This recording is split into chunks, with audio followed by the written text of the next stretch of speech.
Hey there, welcome to this episode, and today we are doing a brief overview of resampling. So if you're unfamiliar with that term, or you just want to learn how to do it on the SP-404 MKII, this is going to get you kicked off. Now I'll do some deep dives on this and give you more tips and tricks as time goes on, but for now, this is just the very basics to get you going. So what we're going to do, let's come out of the screensaver mode for a second. I have a kick drum, a hi-hat and a snare here, and essentially I'm going to resample my drums into a loop. And resampling is essentially that we are taking some sounds that are on our device and resampling them to like a new pad. So we're going to take some separate drums and record those as a new loop over onto another pad. Now the first thing we're going to do is hit resample here. It's going to ask us to choose a destination for that recording, but before we do that I just want to talk about a couple of things. So in record setting here, I want to make sure with Control 2 this is set to mix because we want to be taking the audio from the device. Now I can also set my BPM here, so let's say you want to do this to a metronome, like a tick, then we could do that with Shift and 9 and turn the metronome off and on. I'm actually going to leave it off because I like to do mine without the metronome and then just calculate the BPM later on. But you can do that if that's what you want to do. We could also apply some effects here. So if I turn on like the isolator, it's going to record that effect along with the drum sounds and bake all of that into the audio. And you can actually do the same here with the input effects as well.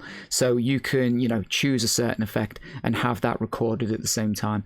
I'm not going to bother for this particular example, but just know that that's available to you. Now, the other thing before we get started is if we exit out of this menu for a second, if we do Shift and 10 here, we can change our counting. Now, when I'm recording a loop like this, I know I'm going to do a drum loop. I'd rather save myself some time. I don't particularly want to have to trim off the audio at the beginning.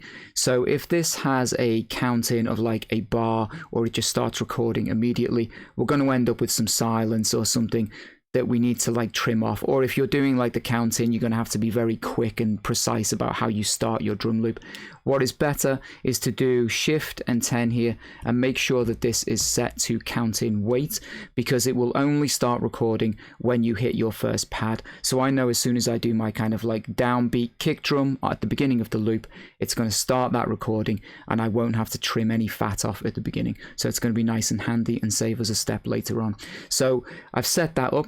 Now when we choose our destination pad, which we'll choose 4 here, it's waiting for me to begin. And I'm just going to drum in a very simple drum loop.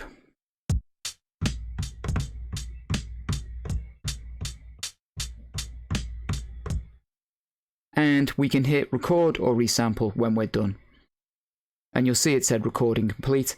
Now what you'll hopefully have noticed there was that whenever I record a loop of some kind, I always try and do like the first kick drum of the next beat, because it will give me a very clear like chop marker so that I can get to the end of my loop and again just make my life easier. So if I press pad 4 here, I'm going to take it out of gate mode and put it into loop, and then just open the start and end window here. We'll be able to see our little recording because we've resampled all of that audio down onto this new pad.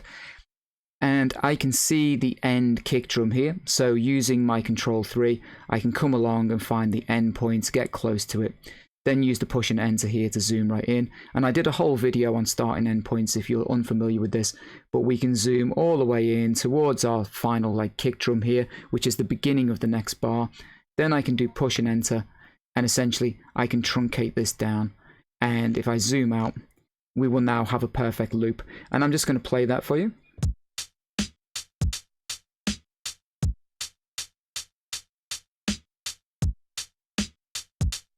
And as you can see, nice and easy way of creating drum loops, but of course you could do anything with this. You can resample with effects, you can resample just one sample, one sound, maybe apply a delay effect, do all kinds of creative stuff with this.